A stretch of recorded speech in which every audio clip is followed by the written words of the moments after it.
കേരളത്തിലും നല്ലൊരു വികസനം പ്രതീക്ഷിച്ചുകൊണ്ടാണ് നമ്മൾ ക്രിസ്ത്യൻ സമുദായം ഇപ്പോൾ BJP-യിലേക്ക് ഒരുവിധ ആൾക്കാരൊക്കെ മാറിക്കൊണ്ടിരിക്കുന്നത്. പഴയ ഒരു തലമുറ ചിലപ്പോൾ പഴയ ഇതിൽ തന്നെ പിടിച്ചു നിൽക്കും. പുതിയ തലമുറ ഒരുവിധം നാട് നന്നാവാൻ വേണ്ടിയിട്ടുള്ള ഏത് പാർട്ടിയാണെന്നെങ്കിൽ അവരുടെ കൂടെ നിൽക്കുന്നുണ്ട്. അതാണ് അതിൻ്റെ യാഥാർത്ഥ്യം. ഇപ്പോൾ നമസ്കാരം. ചേട്ടാ, പേരെന്തായിരുന്നു ചേട്ടാ? നെൽസൺ. ചേട്ടനൊരു ക്രിസ്ത്യൻ വിഭാഗത്തിൽ നിന്ന് വരുന്ന ഒരാളാണ്. ഇപ്പോൾ BJP-യിൽ ഇപ്പോൾ മെമ്പർഷിപ്പ് എടുക്കാനുള്ള കാരണം എന്താ? നമ്മുടെ നാടൊന്ന് വികസിക്കണമെന്ന് നമുക്കൊരു മനസ്സിലായ ആഗ്രഹം ഉണ്ടാവില്ലേ? പിന്നെ നമ്മളിപ്പോൾ മീഡിയയും കാര്യങ്ങളൊക്കെ കവർ ചെയ്യുന്നത് എല്ലാ ആൾക്കാരും ചെയ്യണതെല്ലാം നമ്മൾ വാച്ച് ചെയ്തുകൊണ്ടിരിക്കുന്നുണ്ട്. അപ്പോൾ നാട്ടിൽ സംഭവിക്കുന്ന നമ്മുടെ കേരളത്തിലും നല്ലൊരു വികസനം പ്രതീക്ഷിച്ചുകൊണ്ടാണ് നമ്മൾ ക്രിസ്ത്യൻ സമുദായം ഇപ്പോൾ BJP-യിലേക്ക് ഒരുവിധ ആൾക്കാരൊക്കെ മാറിക്കൊണ്ടിരിക്കുന്നത്. ഇത് BJP എന്ന് പറയുന്ന രാഷ്ട്രീയ പ്രസ്ഥാനം രാജ്യത്തിൻ്റെ ക്ഷേമത്തിന് വേണ്ടി പ്രവർത്തിക്കുന്നു എന്നുള്ള ഉറപ്പിൻ്റെ പേരിലാണോ വരുന്നത്? അതെ, നമ്മൾ കാസ എന്ന് പറയുന്ന ഒരു സംഘടനയിലാണ് നമ്മൾ വർക്ക് ചെയ്യണത്. അത് ഓൾ കേരള ഇതിലുള്ള അണ്ടറിലുള്ള ഒരു സംഘടനയാണ്, ക്രിസ്ത്യൻ ഒരു സംഘടനയാണ്. അതിൽ നിന്ന് ഞങ്ങളൊരു വിഭാഗം ആൾക്കാർ BJP-യിലേക്ക് ലയിച്ചു.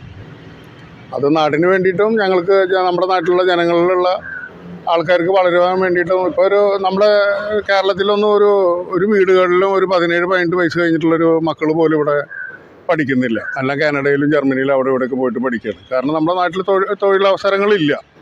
ഒരുവിധം പോകുന്നത് കംപ്ലീറ്റ് ക്രിസ്ത്യൻ കമ്മ്യൂണിറ്റിയിൽ നിന്നാണ് എല്ലാവരും പോകുന്നത്. ഇതിവിടെ നമ്മുടെ നാട് വികസിച്ച് കഴിഞ്ഞ് നമ്മുടെ ഇവിടെ ജോലിയും കാര്യങ്ങളൊക്കെ ഉണ്ടെന്നുണ്ടെങ്കിൽ നമ്മുടെ മക്കൾ നമ്മുടെ നാട്ടിലുണ്ടാവില്ലേ? അതിനൊന്ന് നമ്മൾ പരിശ്രമിക്കുക. നമ്മൾ BJP-യുടെ കൂടെ നിന്നാലും ഇനി അത് സംഭവിക്കുള്ളൂ എന്നുള്ള ഉറപ്പ് കൊണ്ട് തന്നെയാണ് ഞങ്ങൾ ഇതിൻ്റെ ഒപ്പം നിൽക്കുന്നത്. വേറെ ഇതിൻ്റെ കൂടെ നിന്നാലും ഈ ഇന്ത്യക്ക് ഒരു വളർച്ച ഉണ്ടാവില്ല, കേരളത്തിനൊരു വളർച്ച ഉണ്ടാവില്ല.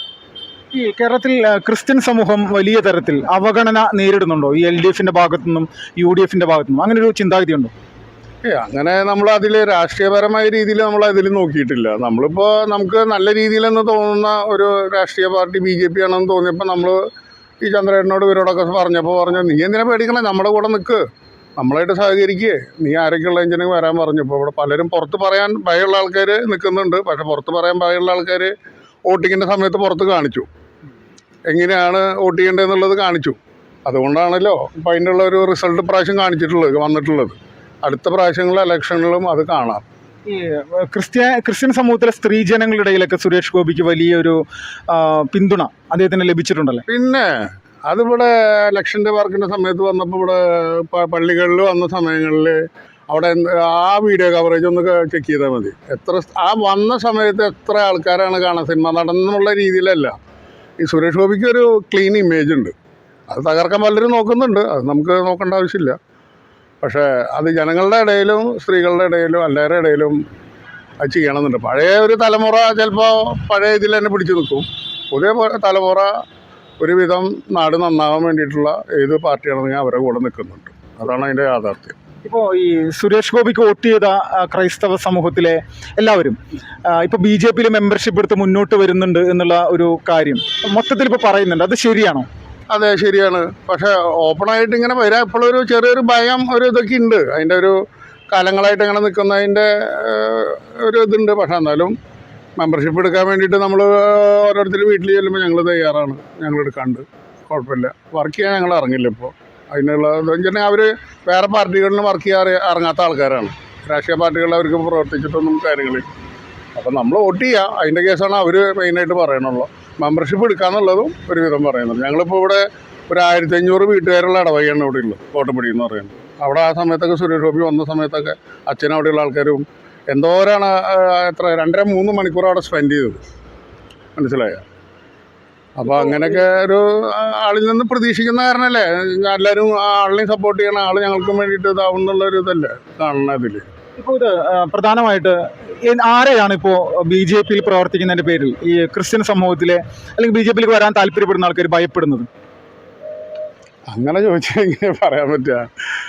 അല്ല, എന്താണ് ഭയം? എന്താണ് BJP-യിൽ പ്രവർത്തിക്കുന്നതിനായിട്ട് മറ്റുള്ളവർ? അത് പണ്ട് മുതലേ ഇപ്പോൾ ക്രിസ്ത്യൻ കമ്മ്യൂണിറ്റിയിലുള്ള ആൾക്കാർ പണ്ട് മുതൽ മാർക്സിസ്റ്റ് പാർട്ടിയിൽ പ്രവർത്തിക്കുക എന്ന് പറയുമ്പോൾ മൊഹറം ചെല്ലുന്നൊരു ടെക്നോളജി ഉണ്ടായിരുന്നു. അവനെ ആ സഭയിൽ നിന്ന് മാറ്റുക, അവനെ മാറ്റി നിർത്തുക. അത് കാലക്രമേണ അതൊക്കെ മാറി ഇപ്പോൾ കേരളം ഭരിക്കുന്ന അവസ്ഥയിൽ അവർ ഭരിക്കുന്നുണ്ട്. ഇതേ രീതിയിൽ BJP-യിലേക്ക് ആൾക്കാർ മെല്ലെ ലയിച്ച് ഇതിൻ്റെ തലപ്പത്തേക്ക് BJP-യുടെ സ്ഥാനാർത്ഥികളെ എത്തുവാൻ ഉള്ളൊരു ചാൻസ് കാണുന്നുണ്ട്. ഇപ്പോൾ പരമ്പരാഗതമായിട്ട് ക്രിസ്ത്യൻ വോട്ട് അത് കോൺഗ്രസിനൊപ്പമായിരുന്നു എന്നുള്ളത് എല്ലാവർക്കും അറിയാവുന്നതാണ്. അതിലിപ്പോൾ ഇനി വരാനിരിക്കുന്ന സമയങ്ങളിൽ വലിയ മാറ്റം ഉണ്ടാകും. പിന്നെന്താ, ഓൾഡ് ജനറേഷനൊക്കെ ഒരുവിധം അവസാനിച്ചു തുടങ്ങി. ഇപ്പോൾ ഒരു മിഡിലായിട്ടുള്ള ആൾക്കാരും യൂത്താണ് ഇപ്പോൾ ഉള്ളത്. അവരെ വോട്ടുകൾ ഓട്ടോമാറ്റിക്കലി മാറും. കുറേയൊക്കെ മാറിയിട്ടുള്ളതിൻ്റെ ഇതിപ്പോൾ കണ്ടില്ലേ, ലോക്സഭ ഇലക്ഷനിൽ കണ്ടില്ലേ, എത്ര 76,000 വോട്ടുണ്ട്, ലീഡ് തന്നെ പൊന്തിയില്ലേ. ഒരു ഭൂരിഭാഗമൊക്കെ നോക്കുമ്പോൾ അത് ക്രിസ്ത്യൻ വോട്ടായിരിക്കാൻ ചാൻസ് ഉണ്ട്. ബാക്കിയൊക്കെ ഉണ്ട്, എല്ലാ സമുദായങ്ങളുടെ ഉണ്ടാവും, ഇല്ലയെന്നല്ല പറയണേ. അത് മാറ്റങ്ങൾ സംഭവിക്കും. തൃശ്ശൂർ ജില്ല ആദ്യം കാണിച്ചു, ഇനി ബാക്കി ജില്ലകൾ ഇനി മെല്ലെ മെല്ലെ കാണിച്ചു തുടങ്ങും. ഇത് സുരേഷ് ഗോപിയോടുള്ള വ്യക്തിപരമായിട്ടുള്ള താല്പര്യമാണോ അല്ലെങ്കിൽ BJP യോടുള്ള താല്പര്യമാണോ? സുരേഷ് ഗോപിയിലുള്ള താല്പര്യം ബാക്കി പാർട്ടിക്കാരോടുള്ള താല്പര്യം കുറവും. അതാണ് അതിൻ്റെ സത്യാവസ്ഥ. കാരണം വെച്ചിട്ടുണ്ടെങ്കിൽ ബാക്കിയുള്ളവർ ഭരിച്ച് ഇത്രയ്ക്ക് ആക്കിയിട്ടുണ്ടല്ലോ. ഇനിയിപ്പോൾ എന്തായാലും നമുക്ക് ഇനിയിപ്പോൾ ഒരു BJP സപ്പോർട്ട് ചെയ്ത് BJP എന്താണ് നമുക്ക് ചെയ്യണമെന്നുള്ളത് കാണാമല്ലോ. അപ്പോൾ BJP നല്ല രീതിയിൽ പ്രവർത്തിക്കും എന്നുള്ളൊരു വിശ്വാസം ഉള്ളതുകൊണ്ടാണ് ഞാനൊക്കെ മെമ്പർഷിപ്പ് എടുത്തത്. അത് കാണാനുണ്ട്. ഇതിപ്പോൾ ടൗൺ പ്ലാനും കാര്യങ്ങളൊക്കെ വരുന്നുണ്ട്, റോഡ് ഡിവൈഡ് ചെയ്ത് ഇതിൻ്റെ വികസനം കാര്യങ്ങളും വരുന്നുണ്ട്. ഇപ്പോൾ ഞങ്ങളുടെ ഗുരുവായൂർ ഡെവലപ്പ് ആവുന്നുള്ള കേസ് കൺഫേം ആയിട്ടുണ്ട്. ഇപ്പോൾ ഇലക്ഷന് ശേഷം സുരേഷ് ഗോപി ജയിച്ചതിന് ശേഷം സോഷ്യൽ മീഡിയയിൽ CPM-ൻ്റെ തന്നെ ഒരു ബുദ്ധിജീവി എന്ന് അറിയപ്പെടുന്ന, അല്ലെങ്കിൽ ചിന്തകൻ എന്നൊക്കെ പറഞ്ഞ് അറിയപ്പെടുന്ന ഒരു വ്യക്തി യേശുക്രിസ്തുവിൻ്റെ മുഖം സുരേഷ് ഗോപിയുടെ മുഖമാക്കി മാറ്റി ഒരു വികൃതമാക്കിയിട്ടുള്ള രീതിയിലേക്ക് ഒരു പ്രചരണം നടത്തി. ക്രിസംഗി എന്നുള്ള രീതിയിലേക്കുള്ളൊരു സംഭവത്തിൽ അങ്ങനെ ഒരു പ്രചരണമൊക്കെ ഉണ്ടായിരുന്നു. ക്രിസംഗി എന്നുള്ള രീതിയിലുള്ള വിളിയൊക്കെ വിളിച്ചുകൊണ്ട് BJP സപ്പോർട്ട് ചെയ്യുന്ന ക്രിസ്ത്യാനികളെ അപമാനിക്കുന്ന രീതിയിലുള്ള ഇതൊക്കെ എന്തിൻ്റെ ഭാഗമായിട്ട് കാണുന്നു? ഇപ്പോഴും നമ്മളിപ്പോൾ അതിൽ മെമ്പർഷിപ്പ് എടുത്തു എന്ന് അറിയുമ്പോഴും ആ കാര്യങ്ങളൊക്കെ കാണുമ്പോൾ ചില നമ്മുടെ സുഹൃത്തുക്കൾ പറയുന്നത് ഈ അനുഭവിക്കാൻ പോകണമല്ലോ, കാണാൻ നിൽക്കുന്നൊക്കെ ഭീഷണിയുടെ സ്വരം പല കാര്യങ്ങളും ഉണ്ട്. പക്ഷെ അതൊന്നും വായ വയ്ക്കുന്നില്ല ആൾക്കാർ. അതാണ് ഞാൻ പറഞ്ഞത്, രഹസ്യമായിട്ടുള്ള രീതിയിൽ ആൾക്കാർ വർക്ക് ചെയ്യാനും വോട്ട് ചെയ്യാനും എല്ലാവരും തയ്യാറാണ്. അതിങ്ങനെ ഓട്ടോമാറ്റിക്കലി മാറും. ഇതിന് ഞാൻ പറഞ്ഞ മുമ്പുണ്ടായിരുന്ന കമ്മ്യൂണിസത്തിനുണ്ടായിരുന്ന സിസ്റ്റത്തിൽ നിന്ന് ഇതിങ്ങനെ മാറി വരണ പോലെ ഇതിലേക്ക് എല്ലാവരും മാറി വരും. അപ്പോൾ ഇനി വരുന്ന നിയമസഭ ഇലക്ഷനിൽ കാണാനേ. ഇപ്പോൾ ക്രിസ്ത്യൻ ഭൂരിപക്ഷമുള്ള വടക്കുകിഴക്കൻ സംസ്ഥാനങ്ങളിലൊക്കെ പല സംസ്ഥാനങ്ങളും BJP ആണ് ഭരിക്കുന്നത്. അതുപോലെ ഗോവയിൽ 40% ക്രിസ്ത്യൻ ജനസംഖ്യയുണ്ട്, അവിടെയും BJP ആണ് ഭരിക്കുന്നത്. അപ്പോൾ കേരളത്തിന് പുറത്തുള്ള ക്രൈസ്തവർ BJPക്ക് പരമ്പരാഗതമായിട്ട് ഇപ്പോൾ കഴിഞ്ഞ 10 വർഷമായിട്ട് നല്ല രീതിയിൽ വോട്ട് ചെയ്യുന്നുണ്ട്. അപ്പോൾ ആ ഒരു മാറ്റം കേരളത്തിലും മൊത്തത്തിൽ, തൃശ്ശൂർ മാത്രമല്ല കേരളത്തിൽ മറ്റ് ഭാഗങ്ങളിൽ ഉണ്ടാകുമെന്ന് പ്രതീക്ഷിക്കുന്നുണ്ട്. പിന്നെ കേരളത്തിൽ മൊത്തത്തിൽ അതിനുള്ള മാറ്റം വരും. ഇതിപ്പോൾ എന്തെങ്കിലും ഒരു വോട്ട് ചെയ്യേണ്ട കാര്യം ഇലക്ഷൻ്റെ സമയത്ത് വരുമ്പോൾ ഇപ്പോൾ മണിപ്പൂരിനെ കുറിച്ചിട്ട് എന്തെങ്കിലും പറയുന്നുണ്ടോ? അപ്പോൾ മണിപ്പൂരിനെ കുറിച്ചിട്ടൊന്നും പറയുന്നില്ല. അപ്പോൾ ഇലക്ഷൻ്റെ കാര്യം വല്ല വോട്ടിൻ്റെ കാര്യം വരുമ്പോൾ മണിപ്പൂർ കുത്തി പൊങ്ങി വരും. മണിപ്പൂരിലുള്ള ക്രിസ്ത്യൻസ് അല്ല അത്. അറിയണവർക്ക് അതിനെക്കുറിച്ച് സ്റ്റഡി ചെയ്യണവർക്കും വായിക്കണവർക്കും അറിയാം. അവരൊരു ഗോത്രവർഗ്ഗക്കാരുടെ ഒരു പ്രശ്നങ്ങളാണ് ഇതാക്കുന്നത്. ക്രിസ്ത്യൻ കമ്മ്യൂണിറ്റിയിലുള്ള ആൾക്കാർ സുഖമായിട്ട് ജീവിക്കണ BJPയുടെ അണ്ടറിൽ സുന്ദരമായിട്ട് ജീവിക്കുന്നുണ്ട് പല സ്റ്റേറ്റുകളിലും. അത് നമുക്കും അറിയാം. അതുപോലെ നായി കിട്ടാൻ വേണ്ടിയിട്ടാണ് നമ്മൾ ഈ പ്രയത്നിക്കാൻ വേണ്ടിയിട്ട് ഇതിലേക്ക് ഇറങ്ങിയിട്ടുള്ളത്. നമ്മൾ ഫുള്ള് രാഷ്ട്രീയക്കാരനൊന്നല്ല. കഴിഞ്ഞ ദിവസം തൃശ്ശൂരിലൊരു വൈദികൻ BJPയിൽ മെമ്പർഷിപ്പ് എടുത്തു. അപ്പോൾ പുരോഹിതന്മാരൊക്കെ BJPയിൽ മെമ്പർഷിപ്പ് എടുക്കുമ്പോൾ സാധാരണ ക്രിസ്ത്യാനികൾക്ക് BJPയിലേക്ക് വരാനുള്ള ആ തടസ്സങ്ങൾ സ്വാഭാവികമായിട്ട് മാറില്ല. അതിപ്പോൾ അങ്ങനെ മെമ്പർഷിപ്പ് ഓരോ പാർട്ടികളിൽ എടുക്കാൻ പാടില്ല എന്നുള്ളൊരു റൂള് വരുന്നുണ്ട്. അതൊക്കെ സഭയുടെ അണ്ടറിലുള്ള കാര്യങ്ങൾ, അത് നമുക്കറിയില്ല. മനസ്സിലായോ? അപ്പോൾ രാഷ്ട്രീയത്തിലേക്ക് പാടില്ല, അങ്ങനെ പോകാൻ പാടില്ല എന്നുള്ള റൂളൊക്കെ വരുന്നുണ്ട്. എടുത്തിട്ടുണ്ടെന്നുണ്ടെങ്കിൽ അത് അച്ഛനെ ഒരു വ്യക്തിപരമായിട്ടുള്ള കാര്യങ്ങളല്ല. അച്ഛൻ സപ്പോർട്ട് ചെയ്തിട്ട് അച്ഛനെ അത് ചെയ്യണമെന്നുണ്ടെങ്കിൽ അപ്പോൾ പല അച്ഛന്മാരും ഉണ്ടായിരുന്നല്ലോ. പല അച്ഛന്മാർ സപ്പോർട്ട് ചെയ്യുന്നുണ്ട്. പല അച്ഛന്മാരുടെ ഇതിലും ഇങ്ങനത്തെ ഇതിൽ ചേരുന്നുണ്ട്, പള്ളിയിൽ പറയുന്നുണ്ട്. അപ്പോൾ മൊത്തത്തിൽ ക്രിസ്ത്യൻ സമൂഹത്തിനിടയിൽ വലിയ മാറ്റങ്ങളാണല്ലേ? അതെ, നല്ല സപ്പോർട്ട് ചെയ്തിട്ട് നല്ല രീതിയിൽ നന്നായിട്ട് ജീവിക്കണം എന്ന് ആഗ്രഹമുള്ള ക്രിസ്ത്യാനികളാണ്. അവരാണ് BJPനെ സപ്പോർട്ട് ചെയ്യണത്. മറ്റത് കൊണ്ട് രണ്ടാൾക്കാർ ഭരിച്ചിട്ട് മടുത്തിരിക്കില്ല. ഒരുവിധം ആൾക്കാർക്ക് കോമൺ ആയിട്ട് ചിന്തിച്ചാൽ അറിയാലോ.